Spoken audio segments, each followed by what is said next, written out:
Lucia Lee. I'm an educator and creative writer. And I'm JT Neal. I'm an organizer, writer, poli-sci nerd, and just a general geek. And you're listening to What's Wrong, Baltimore? Our podcast where we talk about Baltimore, the issues that affect the people who live in it, and the implications they carry to all American cities. Welcome. Hope you're ready to sit back and do some listening, because we're going to do some talking. What have you learned about El Salvador? I have learned that El Salvador's history, like the problems that culminated in the Civil War in the late 80s, early 90s, and the strife that continues to exist, it didn't start then. It started like at the top of the 20th century, not even the 20th century, in the 19th century. There has been a historic inequality that's cropped up in just sort of the 19th century with just who owned land and the fact that there was the coffee industry. El Salvador they were a big coffee exporter.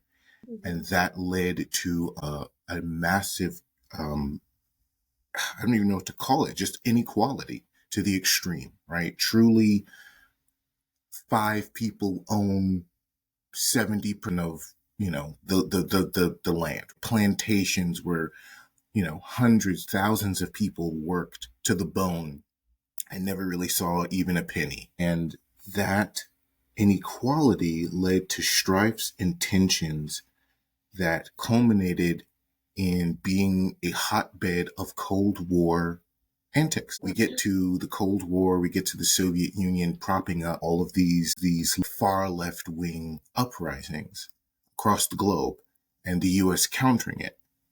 And that is why we have the situation we have. Literally, it was the Soviet Union is propping up these peasants who are in a rebellion against the good and fair and true owners of industry and land. And, the United States has to defend democracy and it has to defend capitalism. And it ended up being billions, literally billions of dollars adjusted for inflation in military aid. And what that meant is that the El Salvadorian military had the capacity to use extreme violence to their end. In the war, I think there was a UN Truth Commission, and according to them, only 5% of the events that would be categorized as atrocities came from the rebels and the people associated with the sort of guerrilla warfare. And 85% of them came from the Salvadorian military. Wow. So it's a situation of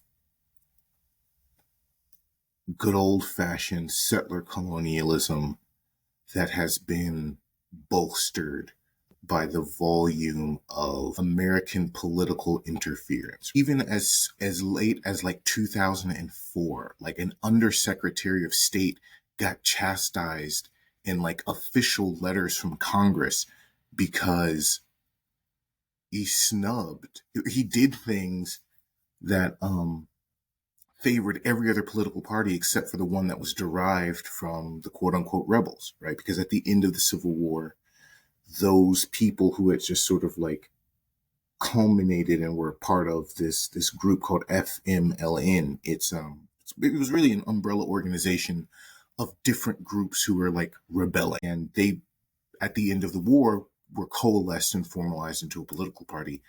And he made official statements as a member of the U.S. government, being well, the people should be really concerned about who they vote for because it might impact American relations with them, and they don't want that. That was the actual tone, just sort of well, you wouldn't want that, would you? Mm. And even a Republican Congress in 2004 had to be hey, dog, that was too far, man. You can't say things like that. That's not okay. So, a war-happy American Congress was still don't talk like that. So it's a situation of easy to discern, easy big block problems that carry many different names and many different faces. And despite the fact that we're walking into the third century of, you know, discussions around what is happening or what has happened, nothing has changed. Well, I mean, things have changed. It's like, no, things have actually changed very much for the better, I would say. But, we're only just getting now to a place where, like, the Supreme Court of El Salvador has, like, relatively recently, I think it was 2015 or 2016, um, sort of nullified the amnesty law that had been put in place in the 90s that protected, like, all of these people from getting charged with war crimes and violations of people's, like, rights. And that amnesty law was signed in the 90s. We've had people who've had time to escape culpability for the wrongs that they did. And only just now is there space for El Salvador to start to redress some of that. Wow. But it's a situation where it's like it's fully the US's fault. If the United States hadn't given the aid that it had given to El Salvador, there would have been, a quote unquote revolution. It would have definitely been a reformation of the government and its priorities, because the people who were in FMLN, they weren't one entity. They were an umbrella. There were a lot of different subgroups and people. Like, I found a really good link about, there was a group of Salvadorian women who were a part of the umbrella, who were expressly trying to reform society, the patriarchal, Hmm. capitalist constraints that had been sort of built into it, right? Like, this is a Latin American culture where there was a large, and or if not large, at least organized attempt to redress patriarchal norms. And I think that's amazing. We don't talk about that. That was like a real, like, shock to me, to be like, oh wow, this lady was organizing for this in, like, 1979, and, like, they were recognized by people, and people understood, like, oh, these women are trying to change society in this way. That's really cool. That's beautiful. Sad that it had to be necessary in the form that it took, right? Sad that, like, violence is underpinning all of this of any kind, Yeah. but still beautiful to just sort of see. But it's the same old people doing the same old things. A rich guy wants to stay rich. They talk to other rich guys, and then money and weapons show up out of nowhere, and the cycle continues on until eventually it stops, which, fortunately, thankfully, it has to an extent, but the same inequalities stand, and it's something that I think we're facing in the US and in other places all around the globe. Dang. Yeah. It's interesting because I started reading some oral histories. It was St. Andrew's Episcopal School had these oral history interviews that are available through, like, a database through the public library here at the Pratt Library. It's Yeah. called Digital Maryland, and I was reading through these stories, and it was saying something about how these kinds of movements started not in rural areas, but in universities and, like, lawyers' kids, and how it spread, the violence spread, and the consequence of the violence most of the time just ended up going to people who are out in the rural areas. And they were saying kind of the same thing you were saying about how it's never the actual people who instigate war who pay the most for it. Yeah. I was looking at oral histories because I felt like something that I cannot grasp is the actual experience. And I Yeah. think that's something that is often hard for Americans to grasp, this experience outside of the US. It just feels like a story from long, long ago, from far, far away. And it's so hard to really grasp that, like, these are real experiences, different lifestyles, different cultures, like it's so different that we can't even imagine ourselves there.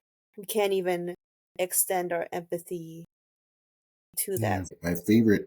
my first anthropology teacher, one of the, just to sort of sell like what anthropology can do, I forget, she went to, I don't think it was El Salvador, but she did do work in Latin America, specifically around like identifying like remains.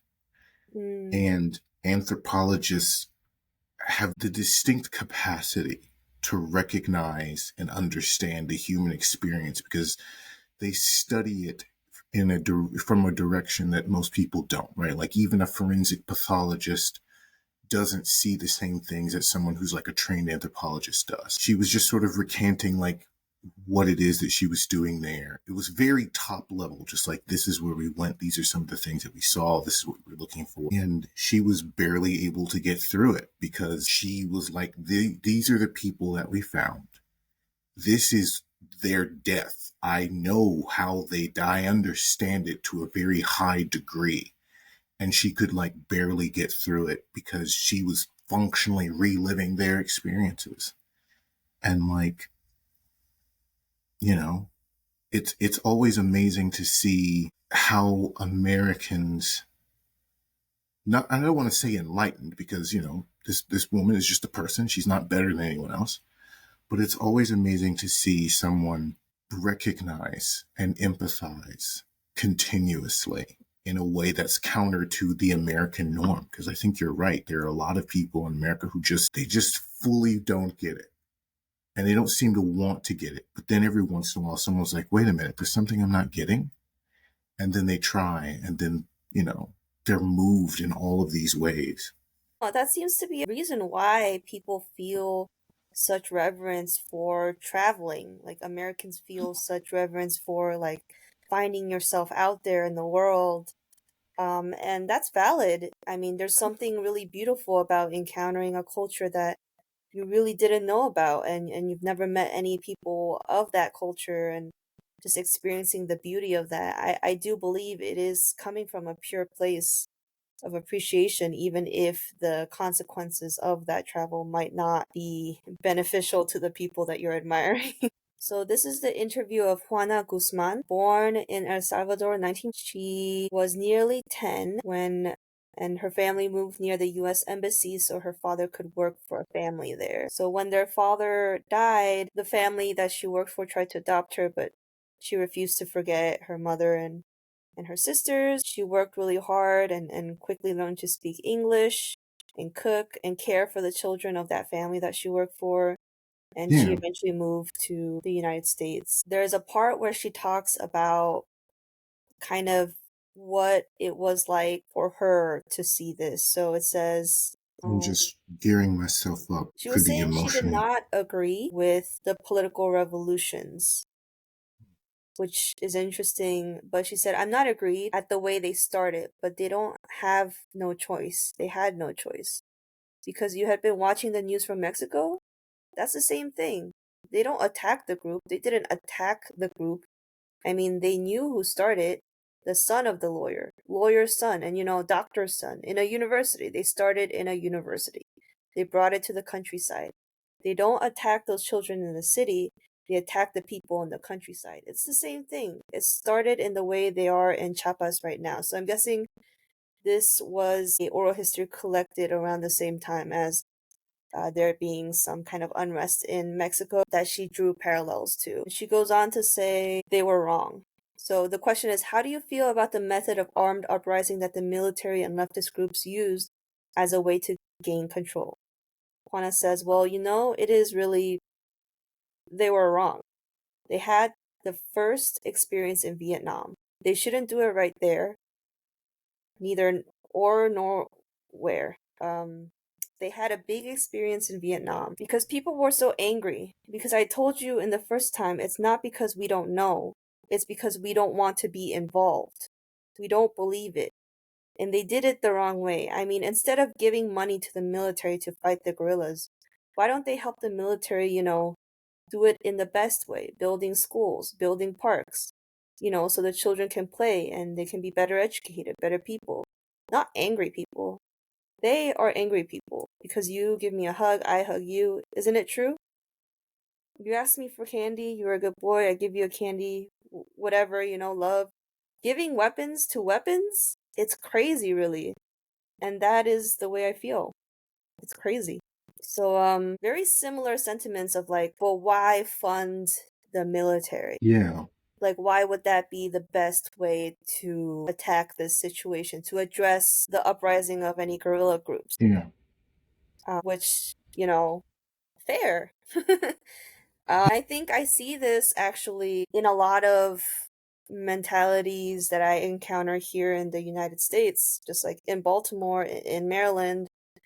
There was that one little clip of me explaining that I did not enjoy working with the police department after my carjacking, and I was explaining how it was like a pretty shoddily done carjacking, and someone had commented, buy a gun on that. Oh yeah. I Yeah, think I someone saw that. commented, Yeah. yeah, buy a gun. And I think that is the best way to make sure a gun is fired in that situation. Mm-hmm. To bring Yeah. another gun. I think that is the most likely way for someone to get shot, either me or that person or whoever, a Yeah. bystander. I think we only really know how to escalate by bringing in more weapons. We don't know how to de-escalate or like to address actual problems. Probably like a week or two ago, there was a shooting in Nashville at just like a family restaurant in Germantown. Here's why it's of note. As far as anyone can tell, the two guys, because somebody did die, the two people who started firing, they both had guns and they started shooting at each other. As far as anyone knew, they'd never met each other. They didn't know each other. But they both had guns and they both pulled them on each other. And because they both had guns, they both started shooting. And a few people got hit. There was something to it to me because, around the time of the shooting happened, the governor, Bill Lee, had gone on, the news and stuff and was talking about how, we need to make it easier to get firearms and echoing the traditional, or what is now becoming the traditional Republican response to any discussion about firearms is that the only way to stop a bad guy with a gun is with a good guy with a gun. And it's like, those two dudes who started shooting at each other, they were both the good guys in their story. Dang. Right? And they're also both the bad guys to the other guy's story. And someone is dead and a bunch of people were hurt because they had gun. Like, if they hadn't had guns and they had just been yelling or fought each other, two people would be in jail for a brawl, right? Two people would be in trouble for causing a disturbance. But now a man is dead. People are traumatized. Like, one lady was talking about how the fact that she was there with her grandchildren and with her daughter-in-law who was pregnant. What is Bill Lee, what is the governor going to say when a random pregnant lady gets hit with a bullet? What they always say, like, oops, I guess they should have had a good guy with a gun there to solve it. He could have shot the bullet while it was moving. And it's like, none of this makes any sense. Why are we all pretending like this makes sense? Why are we all pretending like it's acceptable to think in this myth? Because it's a myth. There's a mythology that somehow violence is a valuable and the most useful tool in any struggle. Because earlier you had mentioned, I hadn't really thought about it, but a lot of revolutions really do start in like college campuses, good ones and bad ones that succeed and those that don't, right? And there's always this belief that the only solution to the strife that we see, that we've been studying as college students, is through violence of some kind. The quote unquote peasants, the common people, the rural people, they don't start these revolutions, but someone starts them on their behalf. And the people that start them continuously, historically believe that violence, that the power of a gun is the only way to free them from the yokes of the people who are in charge. And it's like, well, what if instead of you doing that, you try a different path, try building parks, try bridging the divide? And I think there's something to that I don't think a lot of college students really like recognize. But No, yeah. yeah, I mean, in this point in time, currently college students, they are kids who have been socialized during the pandemic, who have learned their negotiation and argumentation from YouTube comments. So they don't know how to find middle ground or find a way to convince someone, to persuade someone effectively to see it your way or to like make concessions. But there's a lot of like fantasizing of what it feels like to finally feel free of oppression. You know, like this Yeah. idea of like, let's punch a Nazi. How freeing will that feel? How like all the frustrations, all the times I felt like all this pent up, like I gotta keep it in because this is how I'm losing my job, or I gotta keep it in because this is how I get the professor to like hate me. But to finally be able to like let loose in that way, like that is the ultimate fantasy. It's funny because actually I would contextualize it even further because I don't think, I feel like just thinking on like putting myself back in the shoes of like I'm early 20s, late teens. I'm someone who's very young and looking at the world. I think it's it's more about the willingness to be combative because as someone who is famously pro punching Nazis, like when you like look at history, like the Nazi party started gaining traction in Germany when the German people didn't beat them up. Like Right. literally the Nazis were pernicious and they were dangerous and they were slimy, but because they would show up in spaces and people would attack them, they remained just a fringe, those weirdos over there. But then, the economic strife that came from the Great Depression was so extreme, Yeah. people didn't have the capacity to beat them up. They were busy doing other things. They were Easy. like, who cares? But I think college students and young people, when they look at the world, when they finally gain like the self-awareness and the awareness of the world to start critiquing it earnestly, something that, and I still see it, I believe in it now, right? Even as an older person who is perhaps a tad less willing to be combative, there is a discerning lack of willingness to actually hold on to your beliefs. There's a moderation that comes from older age and Yeah. from experience that is very easy to just like lean into. Like we should Mhm. all moderate. We should all be like, hold up, let me be comfortable with not getting my way. Let me like allow other things to happen because I know this will work out. That comes from experience, but something else that can come from it is this unwillingness to like be combative. I remember when Joe Biden first won, how mad I was at like the Democrats for being like Joe Manchin shouldn't qualify. Like if I were a senator at the time, a Democratic senator, I would have been like, I'm leaving the caucus or he is because he's not a Democrat. He is not a Democrat. He has Mm. stood in the way of literally every single policy that we've put forth, every single bill. He's not in this anymore. So pick and choose which one of us you're going to officially lose because on paper, he's already gone. Yeah. And like that was me bringing a combativeness that I think other people should have had because it's like this person is stonewalling us, not because they're trying to be good, but because they have something personal to lose, right? Like you can't let the guy stop the party that's trying to like address climate change. And the guy who's stopping the party from doing this is a literal fossil fuel millionaire, right? Like he makes his personal money comes from coal. Why Yeah. are we letting this guy dictate our policies around this? He's doing what all of the rich guys with coal are doing, protecting their interests, their financial interests. You can't let a butcher say, we're not going to be, we want to discuss changing meat eating habits. Letting the butcher be or the cattle farmer be in charge of that policy, that doesn't make any sense. There's a certain willingness to be like, we have to calm down, we have to step back, and while that is a good habit to be in, I think young people recognize that it's BS. Like sometimes you have to say, dude, no, I get you don't want to like be pulled by my idealism, but you're actively talking about hurting people or doing something that's contrary to our interests. So I have to be hard with you on this. And I think maybe that's what spurs younger people to do the more extreme things because they're noticing this extreme, in comparison, this extreme moderation. Yeah. Because I don't want it to seem like we hate young people and like No, no, these no. kids today. If anything, I think what I'm pointing out is the tools that are available, the tools that have been shown to them to advocate for what they believe in is quite limited because they have spent significantly less time in social situations, in bigger groups, Yeah. in rallies or protests or whatever in real life. So I think it is definitely good to have um, younger people feeling empowered to voice what they think is right and wrong. I think it's always good to have universities that really push and like educate on what literally happened, and like theories that people have thought of instead of controlling it. Yeah.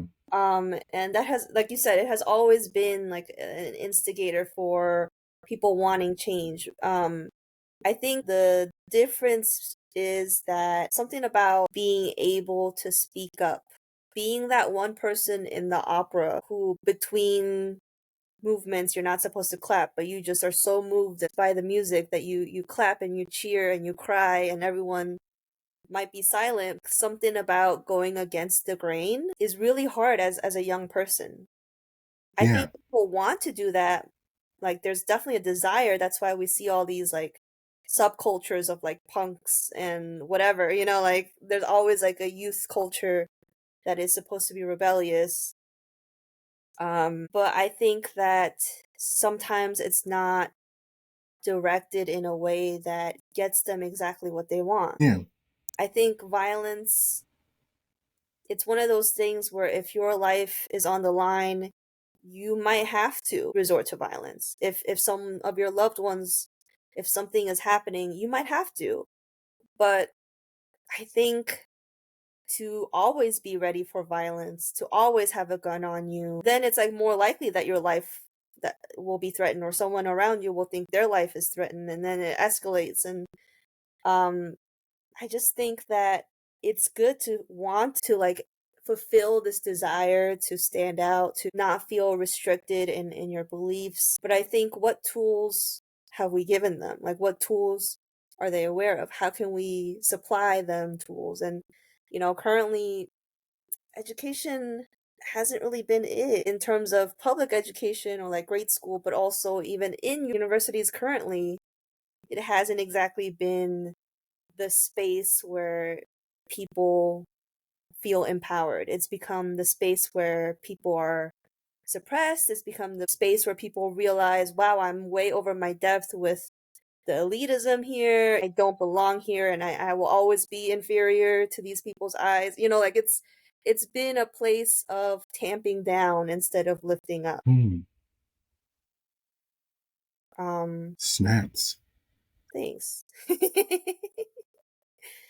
Oh, by the way, when you were saying this guy who's like a literal fossil fuel, I thought you were gonna stop right there. I thought you were just saying he's old as fuck.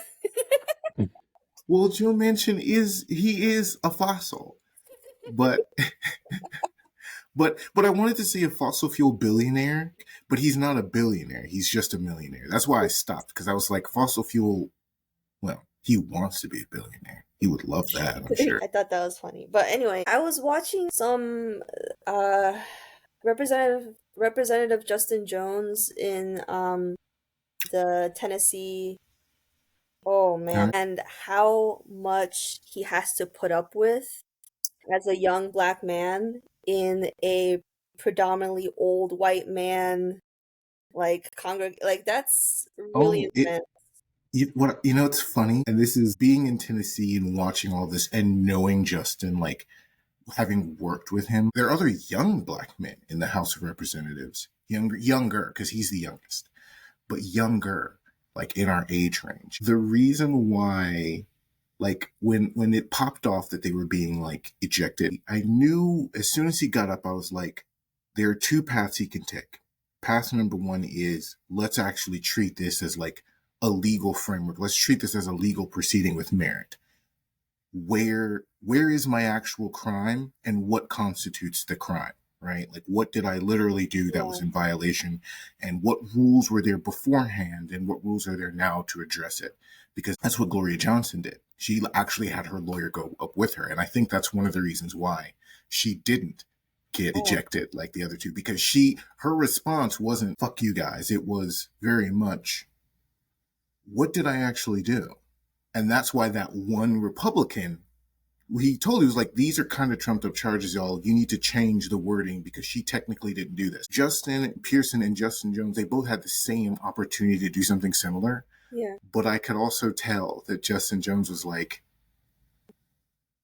nah, nah, I got to stick to my guns on this. You want to start something? Let's start something. And I knew the moment he went up to the podium, I was like, he's not going to like try to be like, okay, if we're going to play this kind of game, let's play this kind of game. It was, if this is a game we're playing, you guys suck. And I'm morally right here. Fight me, right? You're going to shoot me, shoot me. And then, of course, they shoot him, but it didn't matter. He already knew it didn't matter because he knew the process. And it was like, as soon as you eject me, our county will have to decide who to replace me with. And all of this is trumped up. So there's a high likelihood that they will just put me back in. So you just Yeah. kicked me out for a day for nothing. You wasted your Yeah. time. You Yeah. wasted our time. And so that's something where I was like, as soon as I saw him in that all white suit, I was like, yeah, no, he's not going to he's not going to rein it in. And Justin Pearson, he started off going down the same route that Gloria went down, just to be like, okay, let's actually like address this. But then I could see when like some of the Republicans stood up to give their comments and their testimony, I could see it in Justin Pearson's face. He was like, nah, no, I'm not going to do this. You said some stuff that didn't make sense. Now I'm mad. And I could Yeah. see that they were, they brought that sort of emotionality that comes from, they brought the passion of youth Right. to inform their words, which isn't bad. It wasn't wrong, No. but it was No. very interesting to see that Gloria is older than them. Yeah. And having met and spoken and worked with Gloria, she is as every much committed to the idealism that they are. But it was fascinating to see her be like, what rule did I actually break? How did I Mm. break the rules? And it wasn't her being like self-serving. It was just, you want to play the game of, you broke this rule on this date at this time, prove it. And that is something that I think that's the benefit. That's the one good thing that I'd be like, if I had to speak to a bunch of 18-year-olds, I'd be like, that's what comes of age. It's not moderation. It's the ability to be like, okay, we're not even gonna disregard our passion.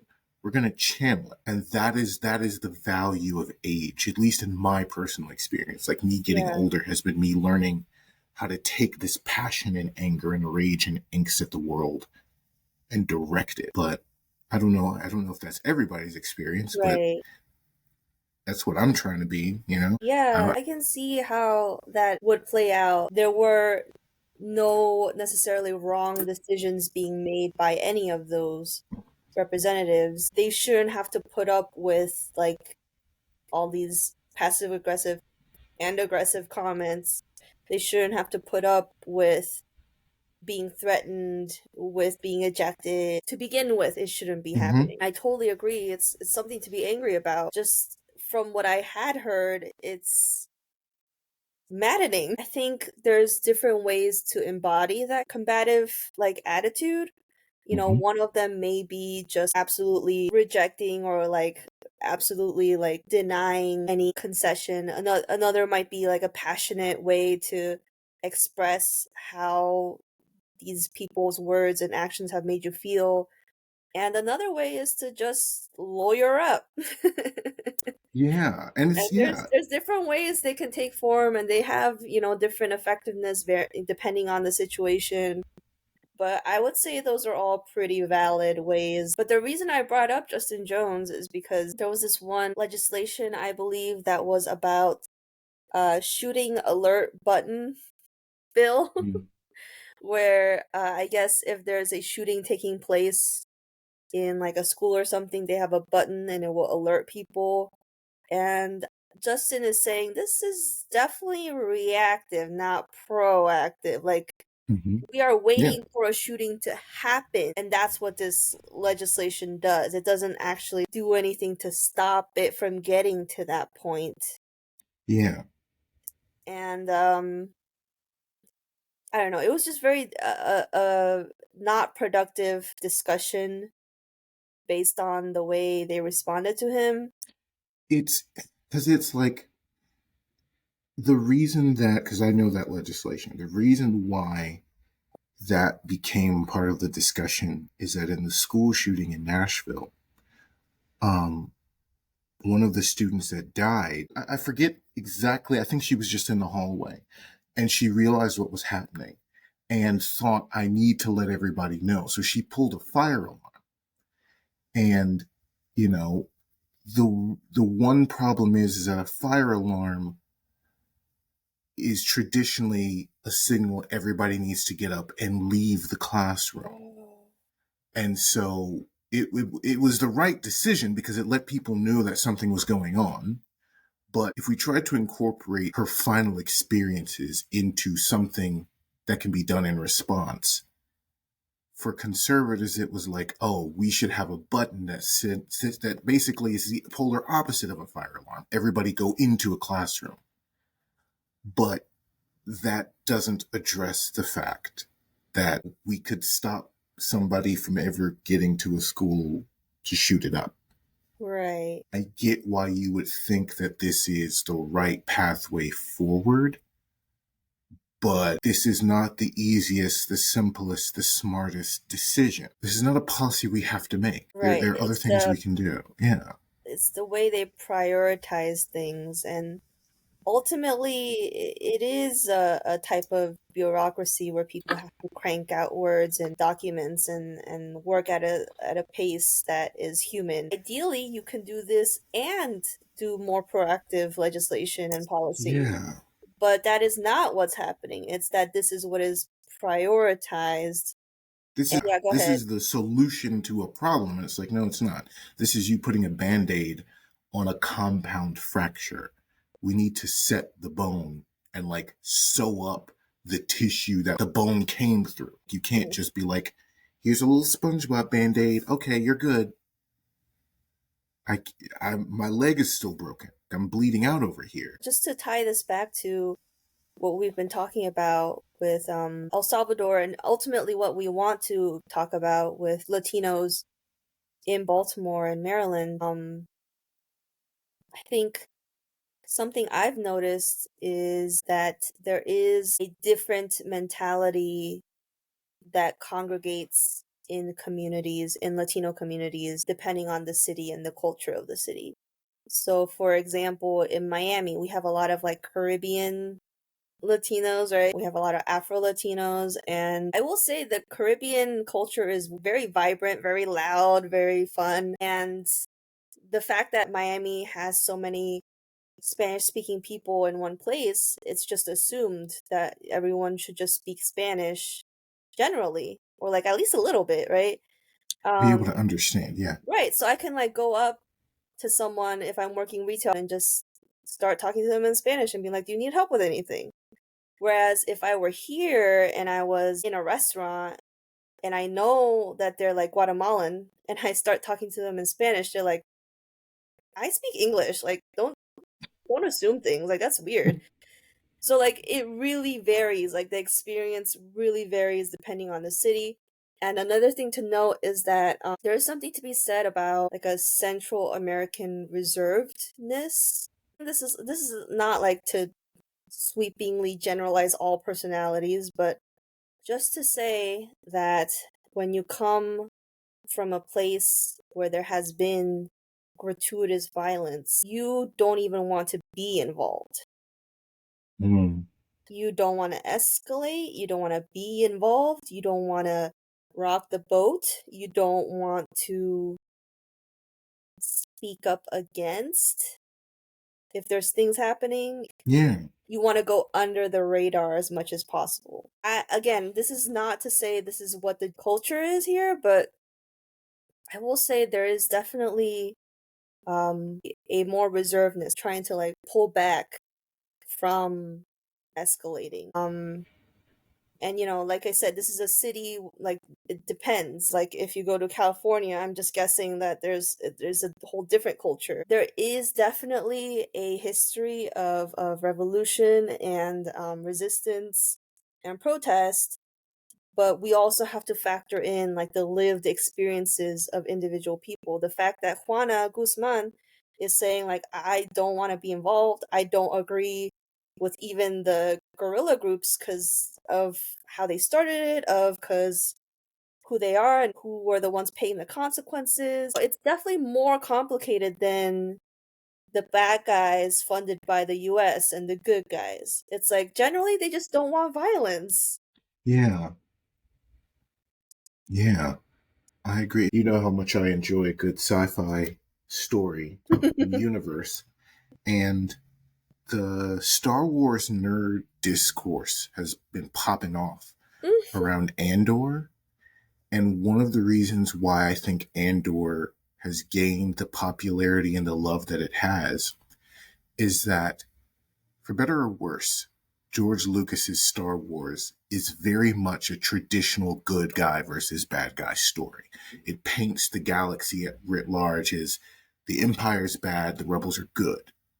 But Andor points out that actually would could potentially mean, like, what makes the Empire bad, what makes the rebels good. And in the course of that discourse, it shows that the Empire is not nearly as bad as you think. It's still bad. It's a totalitarian regime, but the rebels aren't necessarily all the way good, right? They're prepared to do certain kinds of violence that would be very personal and bad.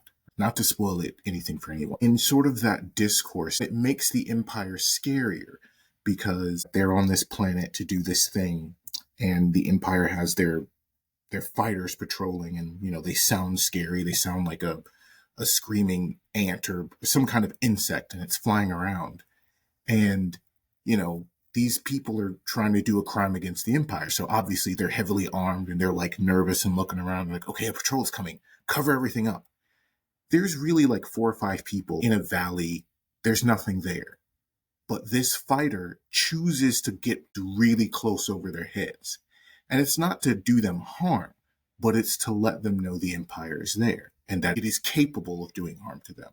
Because from the fighter's perspective, they're just goat herders. That's the evil portion. It's not the fact that there are fighters or a Death Star or ships going around and people in gray uniforms. It's the choice of intimidation. It's the choice of exercising power to reinforce your presence. It's not enough that you know the Empire exists. You have to see it, you have to hear it, you have to feel it at every interaction. And it changes how you feel about the American presence around the world. Because admittedly, George Lucas did kind of base the Empire a little bit on America. There was definitely a sort of, this is a large, powerful entity that does as it wills. Like the whole Return of the Jedi, he has said many times before, is an allegory for Vietnam, right? Like the little teddy bears beating up on the Empire. He was like, they are Viet Cong. That's what I wrote. That's why that's there. That's why it's the way it's there. That's why it looks that way. And reading about this stuff and talking about it, it sort of reinforces that, to me at least. The fact that the good guys are not quite as good as you ever think they are, and the bad guys aren't quite as bad as you think they are. But also, good and bad are not something you have the complete control over. The good yeah, guy in Andor, he does some pretty bad stuff on occasion, and is willing to do bad stuff. He's willing to kill a guy to escape something. It needs to be acknowledged that perhaps just because you're a rebel, perhaps just because you're fighting against injustice, that perhaps you are not the best arbiter for that justice. And right. it should be acknowledged. Absolutely. And I also want to add to that in the context of good and bad and like empire, I think people here in Baltimore will hear that and be like, well, I'm not in the military. I'm not like in government. I'm not the one calling these shots. What does that have to do with me? Why should I care? These are still foreigners coming in and like taking up our space, taking up our social services. Yeah, Um, and just having this like attitude of like this has nothing to do with me and I shouldn't be the one to pay for this. yeah. It's funny. I've got takes on that too. You want to tell me about those takes? Yeah, like as somebody who studied political science and philosophy and like the space in between, something that people always forget is that governments are very rarely separate from their people. Something about the American experiment that we oftentimes forget is that our government isn't separate from us. It's American citizens. All of the discourse around Trump and all of his crimes, something that we routinely keep forgetting is that it doesn't matter if you're president. You're an American citizen. You are equal by standing of law and custom. You are equal to any other person. So if you're the president and you litter, you should be charged with littering, right? Like you don't get a pass because you're a person in power. And because we have sort of misinterpreted and abandoned that notion, because that was a big notion for a huge chunk of our political history that we forget. Harry Truman, the guy who ordered the dropping of nuclear weapons, he would routinely take walks around DC. He didn't have a motorcade. This is truly one of the most powerful people on earth. And he would just take a stroll. And the only reason we stopped doing that, the only reason why layers of protection sort of separated the president specifically and other members of like the government from everybody else was just like somebody's going to try to shoot the president for something that he did or didn't do or say. So we've constructed and reinforced this notion that the government is somehow separate from you. So when you're sitting in Baltimore and you're like, I'm not in government, what does this have to do with me? Well, technically speaking, the government is of you. Everything the government does, the government is your servant. It is not your lord. It is not your liege lord. It doesn't own you. You own it. So everything, and this is why a lot of like super hard leftists get like really mad sometimes, because they're like, my government is doing things I do not want it to do, and it shouldn't be doing that. And the only way you change that is not to change the government, but to change the arbiter of it. The government is just words on paper. It's literally, I say that guy over there is in charge of making sure water flows into my house. That's it. It's not a place. It's not an object you hold. We're far from like the feudal system of I hold this like egg looking thing. And because I physically have it, because I have the seal of government, I have the government. The government is in my hand. And it's Yeah. not. You divorcing yourself from it is what allows it to make decisions not in your interest, because Mm. there shouldn't be a moment where you say to yourself, you know, they're coming over here and they're taking up the space that's for me. Like my social services aren't coming to me because they're here. Why is your government not taking care of everyone's needs? That's its job. We form governments to take care of our needs. So the question shouldn't be, why are they coming over here and taking my social services, taking things for me? The question should be, why aren't there enough social services for me and anyone else who has the same needs as myself? Right. And as soon as everyone asks that question, as soon as that becomes the normalized idea, Mhm. there won't be space for someone to be like, well, we can only put $100,000 in like SNAP. Why? Right. Where's our money going? Well, it's going to like the police department. Why is it going to the police department and not to the hungry people that the police are arresting? Because when the police arrest them, we legally have to feed them. So they get fed. It's just now it's going through multiple layers where violence is involved. Why don't we just feed them? Why? Is human empathy not right? The last time I checked, if I had a cookout in my neighborhood and invited my neighbors, I'm not an a-hole for feeding my neighbors. So why can't my government, which is an extension of my will, not also feed my neighbors? But people don't think like that so much anymore, not in mass. And as soon as we do, then it won't be a situation of the Mexicans are coming and taking my jobs. It's, why do businesses think that they can take advantage of people who are just showing up? Why are they paying them pennies on the dollar? They should be paying everybody minimum wage, whether they're citizens or not. They should be treating everybody the same way that I'm supposed to be treated. And as soon as that happens, you won't see people taking up other people's jobs, because it won't be a matter of I can take advantage of them or not, right? Right. And then it's not us fighting for scraps. It's we're all supposed to be getting something out of this. So why is it that we're not, Mm. right? Anytime they would say that, that would be my response. My response is, why is your government not taking care of your needs? It's yours. You own it. Thank you, listeners. Don't forget that we are out here for love. And let us know what's bothering you. Let us know what's bothering you, Baltimore. Maybe we can address it next time, or just talk on it, or listen. Right? So send us an email at whats.wrong.bmore@gmail.com, or DM us on our socials, which can be found at whats.wrong.bmore. Oh, and don't forget to subscribe to the Patreon so you can get all of the fun bloopers and extra tidbit. All right. Take care, everyone. Peace out.